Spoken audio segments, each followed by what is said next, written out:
Hey, good morning or afternoon or whatever. This is Mr. Campbell, and today we're going to learn how to use Adobe Illustrator, which we've been practicing a bunch on in my class, to create the Apple logo. And we're going to use an Apple logo design as the tracing.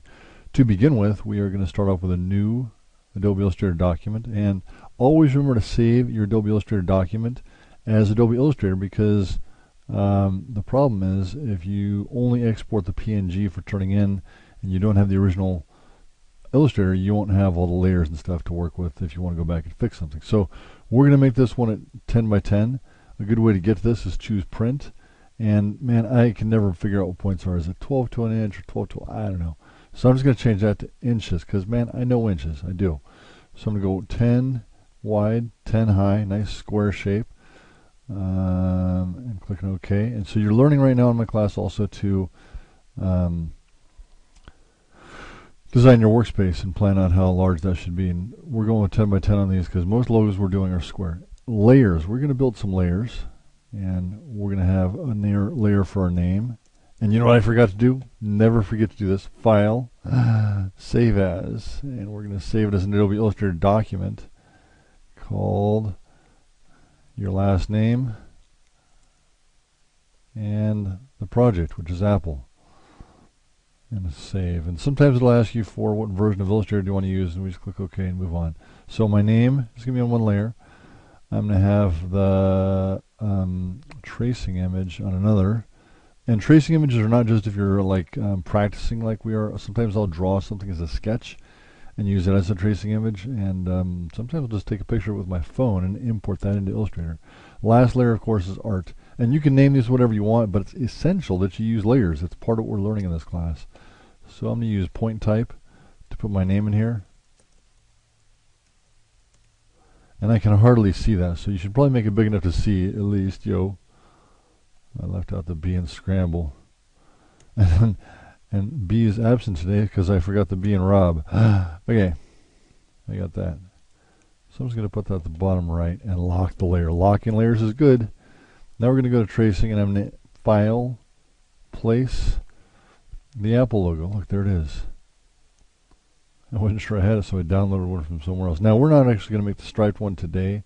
That's a whole other trick that I'm not sure I can remember right now. But always when you have a tracing image, you're going to dim images. I go as far down as 30. And the reason I do that is when you see this close off, and I'm going to lock there and turn off the printing, is it dims it out. And that way I can tell my art from their art. So I'm practicing the pictures. Okay, now the strategy we're going to use is we're going to use a series of ellipses, and we're going to make it into, we're going to only do one half, okay? And then we're going to flip it over. So we're going to make an ellipse here, an ellipse here. This is an intersection. So we're going to be, of course, using my favorite little panel, which is the Align panel. And I love the Align panel because he brings with him his two best friends, Transform and Pathfinder. Pathfinder plays in heavily today, yo. Okay, so let's get on these layers, and we're going to get the ellipse tool. Not even any squares in this one today. The ellipse tool. So I'm looking at this, and ellipses draw from a corner point. So as you can see, I'm sort of scooching that around. If I hold down the space bar, it draws it, moves the drawing starting position. So I'm going to dim the opacity down like this, maybe a little bit more, because I need to see that shape behind it. Need to remember how to turn that off. And some of you students have been accidentally, what do you call it? You've been grouping things on accident, and if that happens, I'll show you how to fix it. But if you have two things, for example, that are grouped, and you say object group, and I think there's other things you're doing that are grouping them. But if I find my layers panel, which I lost, where is it? Is this it? Layers. Okay, so in my layers panel, if I note that an object is grouped, and I can't, like right now it shows the opacity at 100%, but the individual pieces inside, there's two ways to fix it. One is if I double click, and now it says I'm inside that grouped object, and my layer panel changes, and I can take these pieces and bring their opacity up or down, maybe individually. Yes, so there's that. And then I would have to do the other one separately, and it also has opacity of 22%. Bring that one back up. So the other way, of course, is if I go back into my art, This thing again says it has 100% opacity. I'm like, no, it doesn't. See-through. So what I have to do is actually ungroup it. So that's object grouping. Grouping is a way of protecting images that are collections or put together. So before I get into that too much of that, what I'm going to do is use the Unite out of Pathfinder. You may notice, of course, that I did not get it perfect. So my shape in here misses the point in a few spots. We're going to fix that using the direct selection tool, which I find to be one of the most important and valuable tools in the entire Illustrator collection. And we're going to come back and fix that later. Still, I'm missing that scoop in there. Easier than it looks to fix that. Totally easier. So let me take this spot here. Now, I can't really see these handles very good, and you can see the green is the color for this layer. So I'm going to change the color to something I can see, because that green is just impossible to find. And as you can see, 1, 2, 3, there it is. Much better for you and me. So if I take this, I can adjust that line. And these handles are just tangents, mathematically speaking. And a tangent interrupts or intersects a curve or an arc or a circle at exactly 1 point. Now the more of these handles I have, actually the choppier my drawing gets. So I may want to decide to reduce them by getting rid of, and this one here, remove selected anchor points. We're always going to use, and check, make sure you hover over that, because I get them confused sometimes. Now that may look like I just tragically ruined everything, but my whole point was to remove points. Point to remove points, that's funny.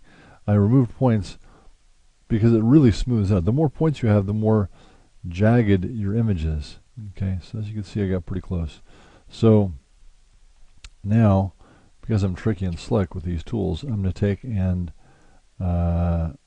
object, transform, and I'm going to reflect. And all I want to do is I want to reflect it through the vertical angle, and I want to make a copy. And I'm going to move that one over. So the thing should be vaguely symmetrical. Not all logos are, but you know, sometimes they're symmetrical enough, and we're still going to take the bite out of it. But let's join these two into one piece using Unite. Now we still have these points in the middle to deal with, so let's get as close as we can to that. It looks like a heart, and it's not. It's an apple. So I'm going to take this piece, and up here, this is a new thing for us. There's a convert selected anchor points to smooth, and smooth means it's got that on it. So a corner is going to have cornerish. Now it's not a perfect corner, it does have handles and stuff, but what it means is it'll be less pointed, it'll be more smooth and nice. So now I'm going to take that, and I'm using the arrow keys on the keyboard, and sometimes I use shift to make it go faster. Shift, and that looks pretty good. Let's do it again down here. Smooth, yes. Not so tough, is it? All right. And now lastly, on this part, I'm not done yet, but I'm close to done on the body of the apple. Let's see, I'm going to try to figure out the starting point for this. And again, remember, wow, I started miraculously in the right place. But if you miss, hold down the space bar while you're drawing, and you can move it around to get it to exactly the right place. Now I'm noticing I'm a little bit off on this shape here, so I'm just going to pull that out a smidge. You know, and how close do you have to be? I don't know. Now we're going to, of course, use our other good friend, minus front. And if for some reason that's behind, then you just use minus back. But this is minus front because the shape won't. That was the wrong button. Undo, Control Z. Minus front. There it is. There it is. I'm going to inspect a little bit, and I have some extra points in here. I may decide, using the direct selection tool, to adjust these. And I may just want to get rid of them, like that one there. May make it more jagged, so I'm going to remove selected anchor point, and that changed my shape just a smidge. But I can use the points in place. The fewer points you have, the easier it is to control the contour of a curve or a shape. So just inspecting. All right, now I'm going to back up a little bit, because the next thing I need to do, oops, just did the wrong button. Spelling, I didn't know we could check spelling in here. That's crazy. What I wanted to do was zoom out, Control minus. I think I did. No idea what I pushed to get that spelling thing. Was not aware that existed. So I'm going to use the ellipse tool, and I'm going to draw. I'm trying to get that shape right there, and I'm drawing it parallel and then bringing it in. It looks like it's probably a pretty big curve, and I totally got lost there. So let me undo that and try it again. Try it again. Alright. So I'm trying to figure out the shape of that. Is it a big curve or is it a small curve? I think it's a smaller curve. And I may wish to use Shift, and Shift will make it a perfect circle. Alright, and again, I'm going to need to reduce the opacity of this. Now I'll tell you what, folks, this is never a perfect process. It is loaded with pitfalls and mistakes, and that's how you learn. It's just how it is. So I'm going to take this one and Alt drag. Alt dragging makes a copy. So you sort of have to get comfortable with the mistake process and be cool with the fact that sometimes it's going to go not the way you thought it would. Such is life, you know what I'm saying? So, gosh, I want to get close as I can to this, but I'm feeling frustrated by the fact that my points are missing. So, before I get too much further, I have 3 shapes here. I'm going to lock this one because I'm happy with it. I'm not done with it, but this one here, I have 2 shapes, and this one I'm going to use intersect. No, intersect, there it is. So it's the top row, third over, and it's intersect, which just does bam, like that. Now it's not perfect. It's never perfect. Why can't I not just make it perfect the first time? Well, it's just not how life goes. So I'm going to adjust these points and these shapes using the direct selection tool. The more used you get to using the direct selection tool, the more comfortable you are with these handles and tangents and stuff, the more successful you're going to be in using Adobe Illustrator to create different shapes.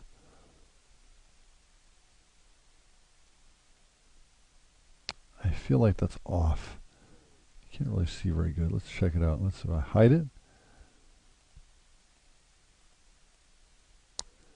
Maybe if I go down here and change how opaque that is, I'll show it better.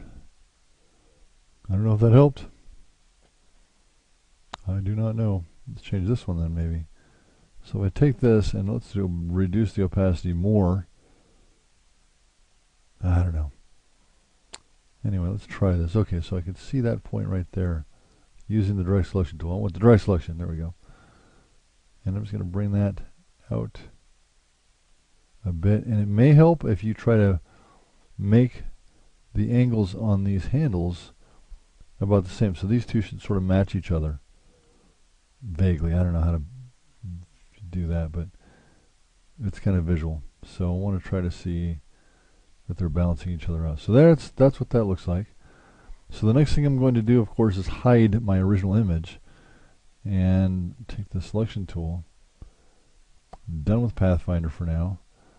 And if I hide tracing and I leave the name on it, we're done with that. But this thing I still need to do, though, is make the opacity 100%. And you can make this whatever color you want.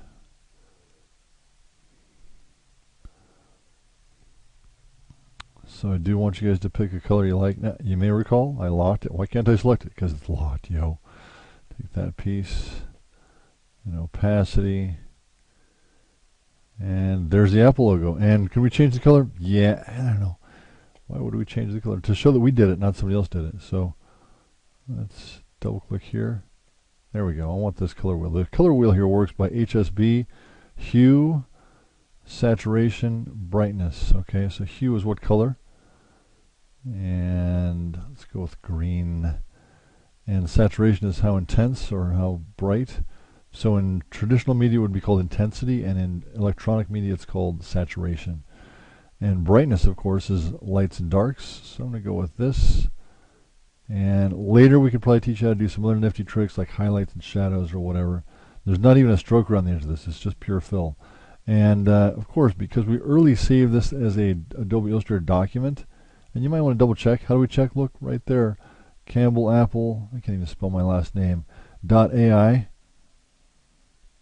It's a missing B, which is the letter I'm missing today. I missed it here, here, and now I missed it in that file name. That's crazy. So anyways, .ai. So the .ai says we already saved this as Adobe Illustrator document. And to turn this in, we're going to use File, Save for Web. Yours probably just says Save for Web. Mine says Save for Web Devices. I'm going to get you started about that. But we're going to look at this, and we're going to choose the PNG 24 preset. And the PNG 24 is a nice, robust, many-colored format. If we went down to, you know what, GIF would work pretty good on this, because GIF only supports something like 256 colors, I think. And we only have one here. So you could try, let's just for kicks try the GIF, and I'm never sure what the difference between these other ones is. Let's try GIF Web Palette, and let's turn off transparency. Let's also check the image size. It says 700. Let's bump this down to 500, just because we can. I want you to know how to do that. And then you're going to click Save, and save this to your folder, and turn it in on Classroom. So have fun, and have a great day. Peace.